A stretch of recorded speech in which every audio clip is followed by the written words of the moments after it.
Welcome to Bedtime Astronomy. Explore the wonders of the cosmos with our soothing bedtime astronomy podcast. Each episode offers a gentle journey through the stars, planets, and beyond, perfect for unwinding after a long day. Let's travel through the mysteries of the universe as you drift off into a peaceful slumber under the night sky.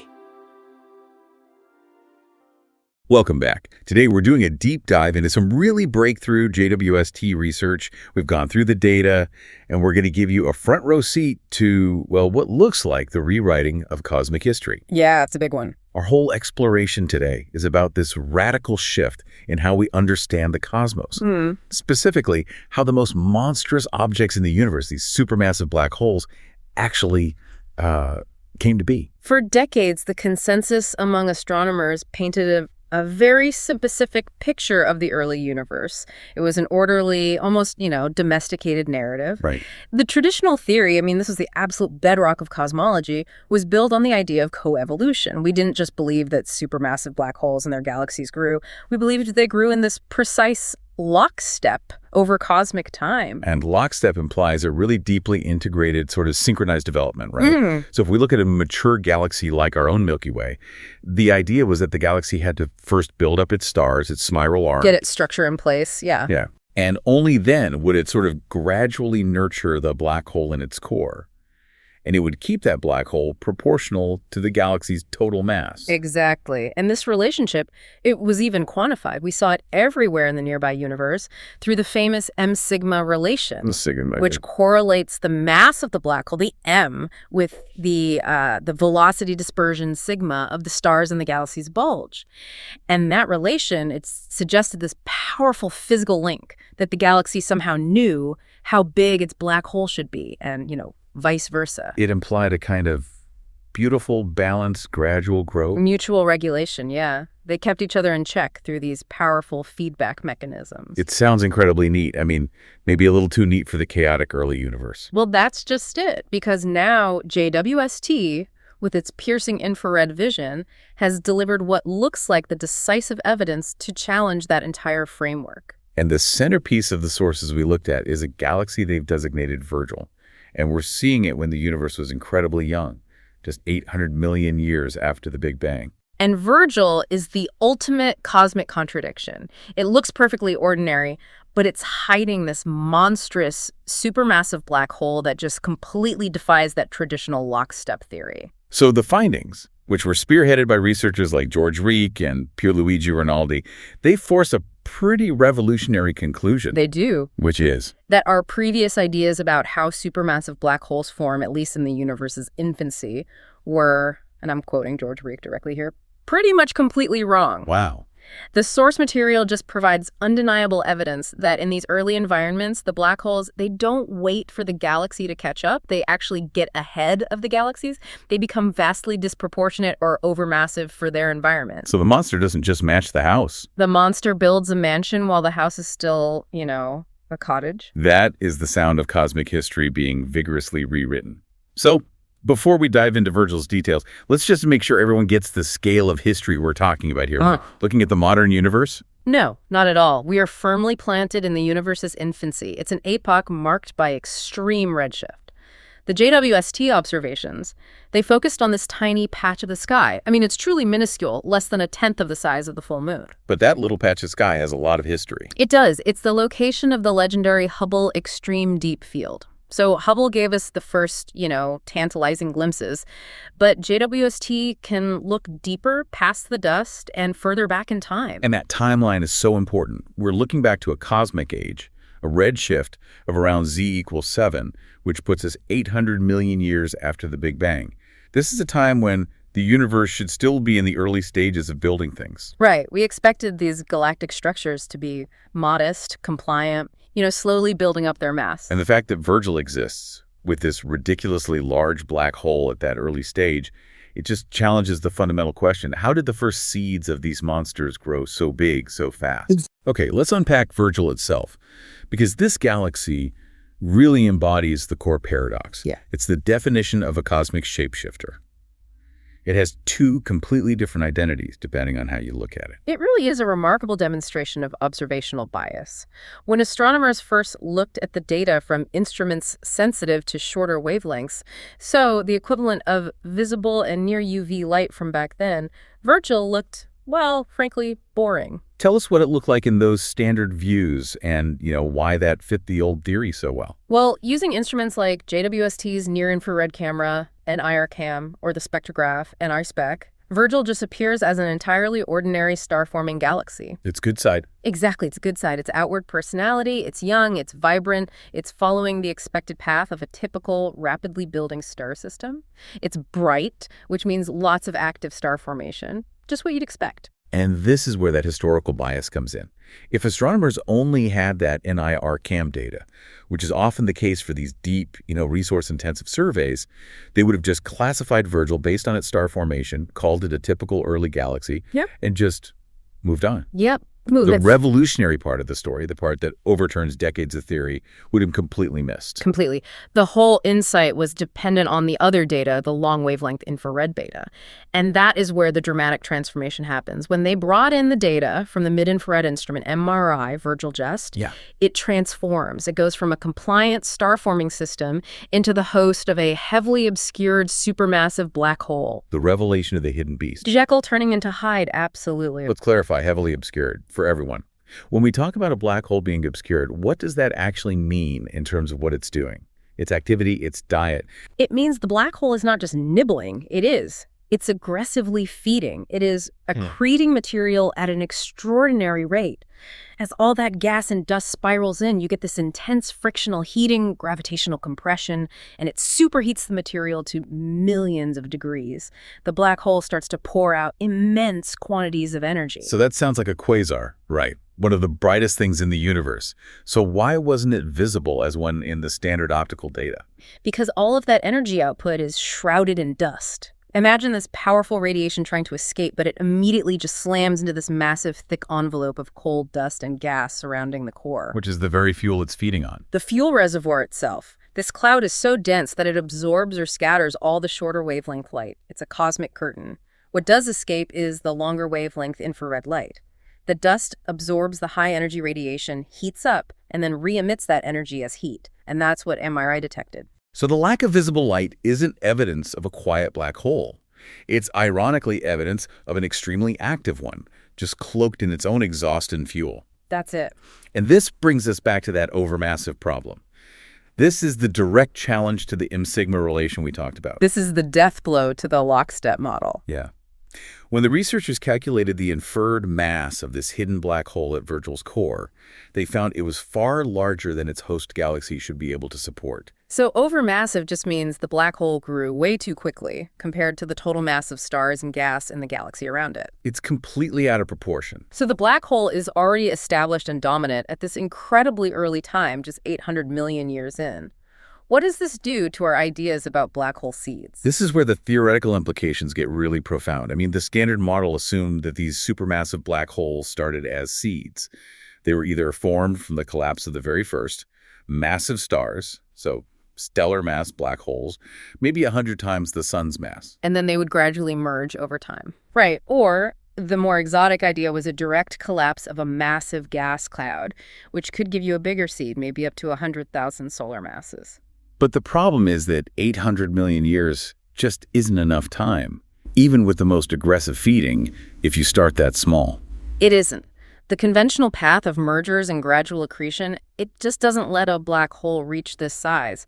We're talking tens of millions of solar masses so quickly while staying so disproportionate.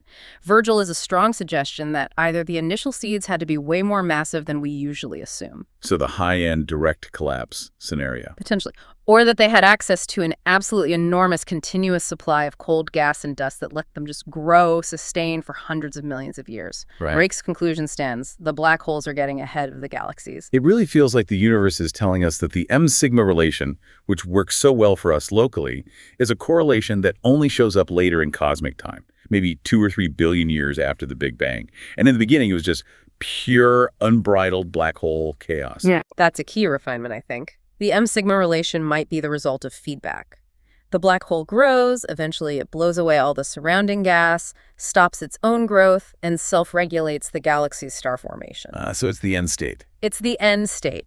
Virgil represents the phase before that self-regulation took hold. This is the runaway monster phase, where the black hole is just gorging itself without any consequences. Now, what's so fascinating about Virgil is that it isn't just some singular anomaly. Its discovery might actually unlock the secret to an entire population of mysterious objects that JWST has been finding.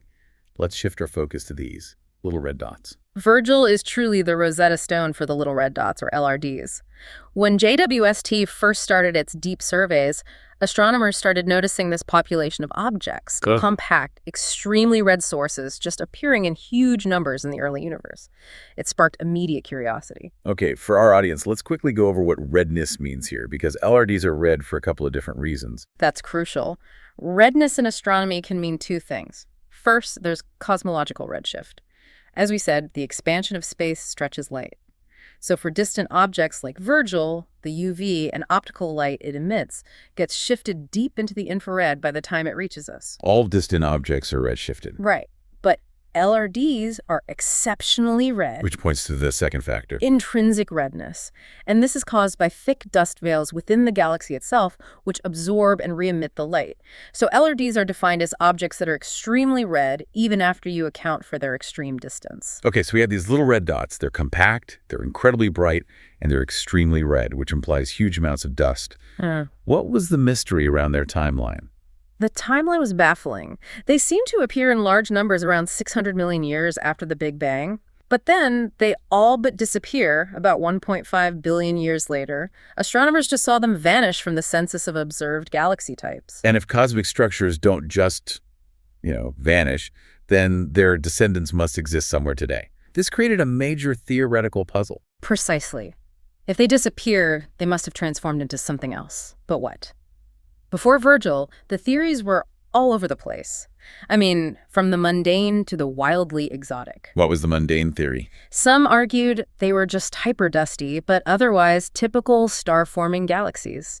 The intense redness was just an unusually high concentration of standard galactic dust. That sounds like the simplest explanation, but does it really account for how bright they are? It struggles to. I mean, to be so compact and so bright, the star formation rate would have to be implausibly high. You'd probably run out of fuel too quickly to explain their long epoch of existence. In the exotic theories. Oh, they went there. Some theories posited truly exotic physics, like regions undergoing intense matter-antimatter annihilation. Wow. Which would certainly generate immense energy and could be heavily obscured, so it would explain the dot and the red parts. Matter-antimatter annihilation is definitely the kind of theory that gets heads turning. So why does the Virgil discovery argue against something like that? Because Virgil acts as this unifying, elegant solution. By dissecting Virgil, which, by the way, is the reddest object in the entire known LRD population, the evidence points squarely toward the obscured, accreting, supermassive black hole. The discovery strongly suggests that a high percentage of these LRDs are not dusty starbursts, and they're certainly not matter-antimatter hotspots.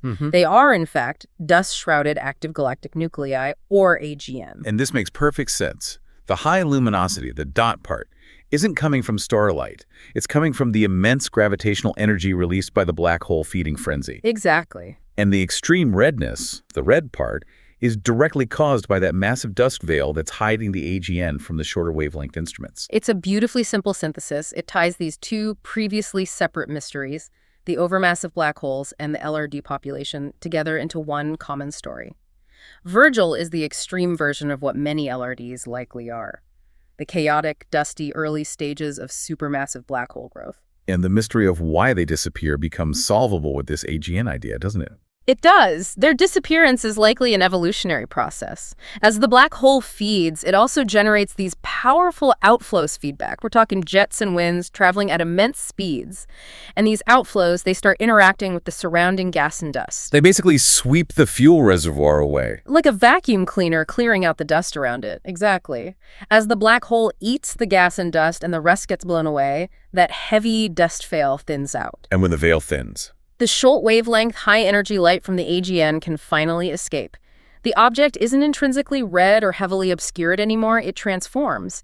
It might slow its accretion rate and get dimmer, or it becomes a transparent, recognizable early quasar, or just a fully formed, brighter but less dusty galaxy that we can classify with normal methods. So the descendants of the little red dots are very much around today. They just shed their red dot disguise about 1.5 billion years after the Big Bang. Yeah, and that realization, it just demonstrates that cosmic evolution is way more dynamic and phase-dependent than we originally modeled. This entire revolutionary story, it hinges on our ability to pierce that cosmic curtain of dust. We really need to dedicate this next part to the technology that made it all possible. JWST's mid-infrared instrument, MIRI. We truly cannot overstate the role of infrared astronomy here. The reason the lockstep model held on for so long wasn't necessarily because the theory was faulty, it was because the technology was insufficient. Before JWST, we just didn't have the sensitivity or the wavelength coverage to see these things. So let's get a bit technical. Why are these mid-infrared wavelengths, the light MIRI is built to see, why are they the absolute key to seeing past dust, while standard UV and optical light just fails? The physics of it boils down to the relationship between the size of the dust grains and the wavelength of the light. Cosmic dust particles, they're typically silicates or carbon compounds, and they have a specific size. Short wavelengths of light, like UV or visible, are much smaller than these dust grains. So when a small wave hits a relatively large obstacle, it undergoes intense scattering. This scattering creates effectively an opaque fog. The light is diffused, you can't see the source behind it. It's like your headlights in a heavy fog or a snowstorm. The light just scatters back at you, you can't see what's ahead. That's a perfect analogy. Now, consider the mid-infrared wavelengths. These wavelengths are much longer. We're talking 5 to 28 microns. These long waves are often larger than the individual dust grains. And what happens then? Well, when a long wave encounters a small dust particle, it's much less prone to scattering. Instead, the wave kind of diffracts around the obstacle or passes right through with minimal interruption. This allows the light that's been re-emitted by the dust, which is basically the heat signature of the buried AGN, to travel unimpeded to the telescope. So MIRI isn't seeing the black hole directly, it's seeing the superheated dust around it, which acts as this perfect tracer for the hidden accretion. That's the critical mechanism. The high-energy, short-wavelength light from the black hole gets absorbed by the dust, which heats the dust up to hundreds of degrees, and then that hot dust re-radiates its energy in the mid-infrared. That heat signature is the unmistakable beacon of an actively feeding, obscured, supermassive black hole. Rinaldi's quote really captures this perfectly. He said, MIRI basically lets us observe beyond what UV and optical wavelengths allow us to detect.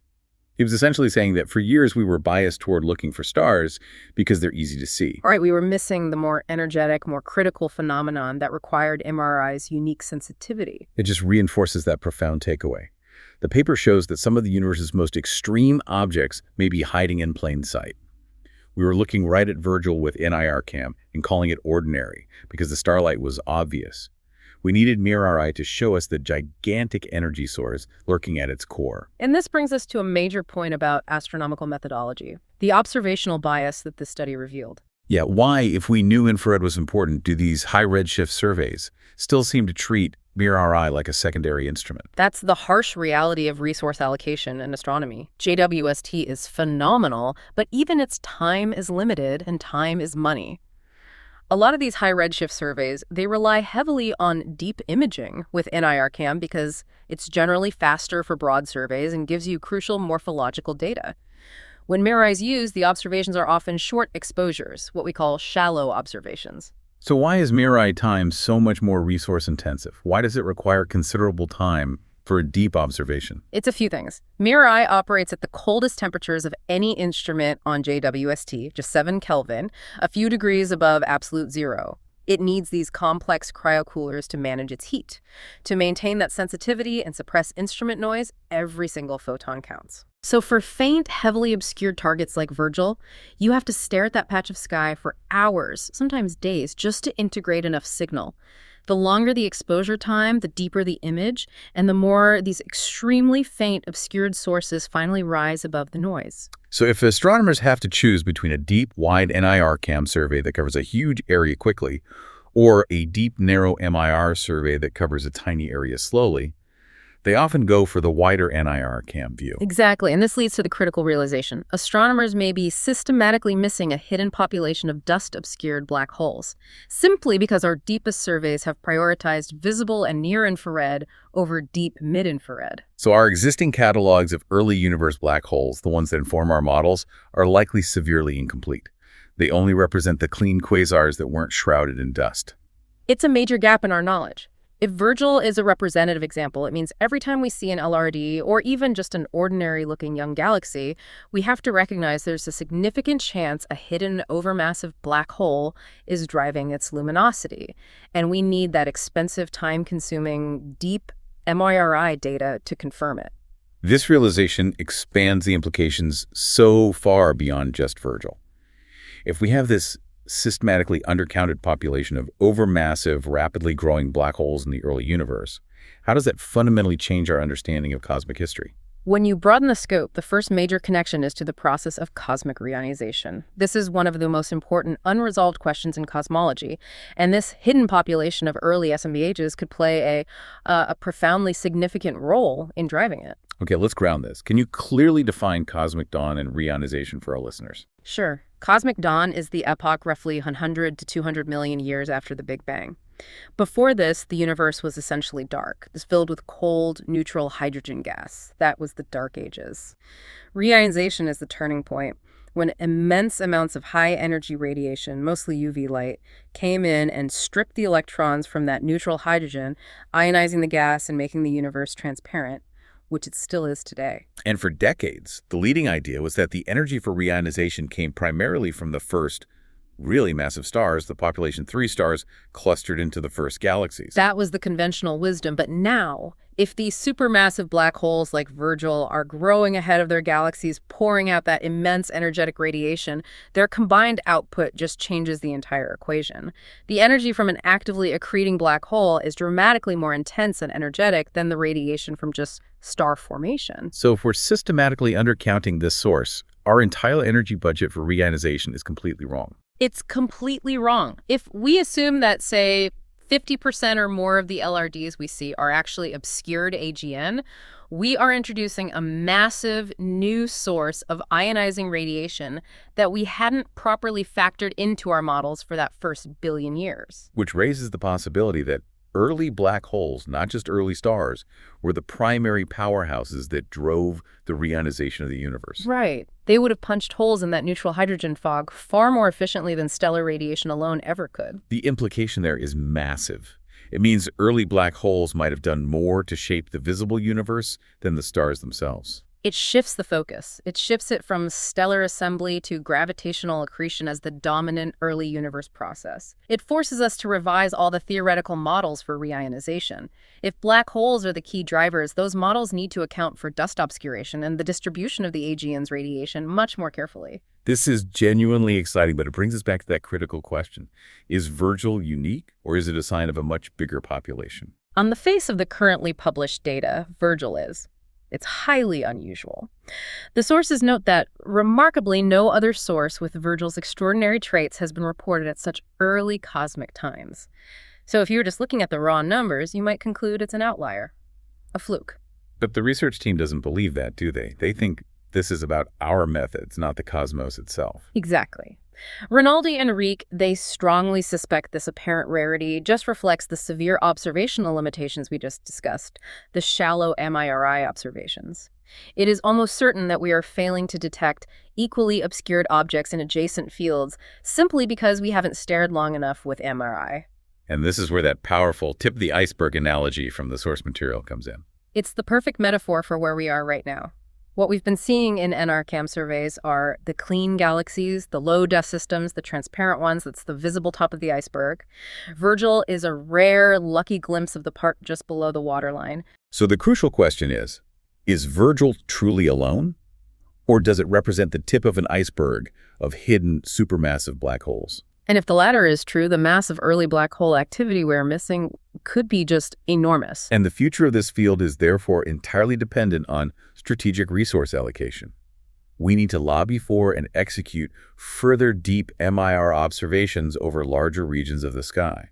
That is the non-negotiable next step. We've confirmed the phenomenon exists, that the monster can grow ahead of its galaxy and that it can hide. Now, the task is a cosmic census. We have to determine how prevalent this overmassive, obscured phenomenon actually is. Because if Virgil is the tip of a massive iceberg, then our entire understanding of how galaxies and black holes form together, the whole cosmological growth structure, has to be rebuilt. The narrative of cosmic assembly moves away from a gentle, lockstep evolution to one that incorporates this rapid, chaotic, dust-obscured early growth, where black holes are, at least initially, the dominant players. Rinaldi's concluding thought on this really captures the exhilarating nature of the scientific process. He says that JWST will have a fascinating tale to tell as it slowly strips away the disguises into a common narrative. It's a detective story on a cosmic scale. It really is. And the ultimate goal is unifying these strange, obscured objects into a single, comprehensive theory of cosmic structure formation. And that search for a common narrative means patiently taking those deep MIRI exposures to reveal the true scale of this hidden population. And just understanding that the most profound secrets often reside where the universe is trying hardest to conceal them, behind vast clouds of dust. So let's synthesize the three major shifts we've covered today for you. First, the foundational assumption about the growth timeline for black holes is it's overturned.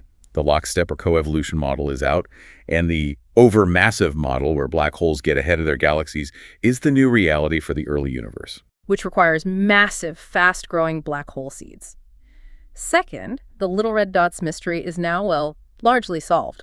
They aren't exotic or just super dusty star-forming products. They are the dust-shrouded, incredibly energetic stages of actively feeding supermassive black holes, like Virgil. Their brightness is accretion energy, and their redness is that thick, obscuring dust veil. Exactly. And third, the methodology is paramount.